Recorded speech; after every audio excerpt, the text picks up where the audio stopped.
2024 साधारण निर्वाचन 4 मास पर हरियाणा और जम्मू काश्मीर विधानसभा निर्वाचन पर भोटिंग सरी। एक्जाक्ट पोल आकलन अनुसार बीजेपी जम्मू काश्मीर और हरियाणा रे परास्त होब। निर्वाचन फलाफल बीजेपी विपक्ष में जाए ताहा से भावी नेबा दरकार। 2024 साधारण निर्वाचन में विक्षिप्त समर्थन थिला। दुईटी राज्य में बीजेपी हारिले वार्ता सारा देश को जीव। नवीन ही ओडिशार विकल्प जो दलर शक्ति अच्छी से ही दलगुड़िक जितुंट। आज जदि निर्वाचन हुए तेबे बिजु जनता दल सपक्ष में जीव। दिल्ली रे थिबा सरकार अप्रसंग को प्रसंग करुवा अरुण अभियोग करिसेंति।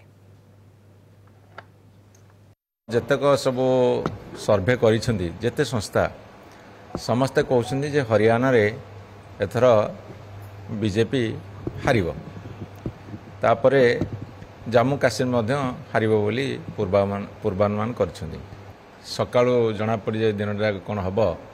जदि से निर्वाचन में पराजय लभंती ताहले तांकर भविष्य मध्य से याडे जीव। सारा भारत वर्ष इंपैक्ट पड़ो। भाजपार दिन काल सरी आसुची जेहेतु ओडिशा रे बिजु जनता दल गोटे संगठित दल एवं गत निर्वाचन में तांका अपेक्षा 37,000 अधिक भोट पाइथिले एमएल निर्वाचन में। तेणु निश्चित भाव में लोक भाविए जे भारत वर्ष में तो बुड़ुंट पुणी आउ थे बिजु जनता दल को सरकार को फेरे आने। तेणु एकमात्र नवीन पट्टनायक ये तांकर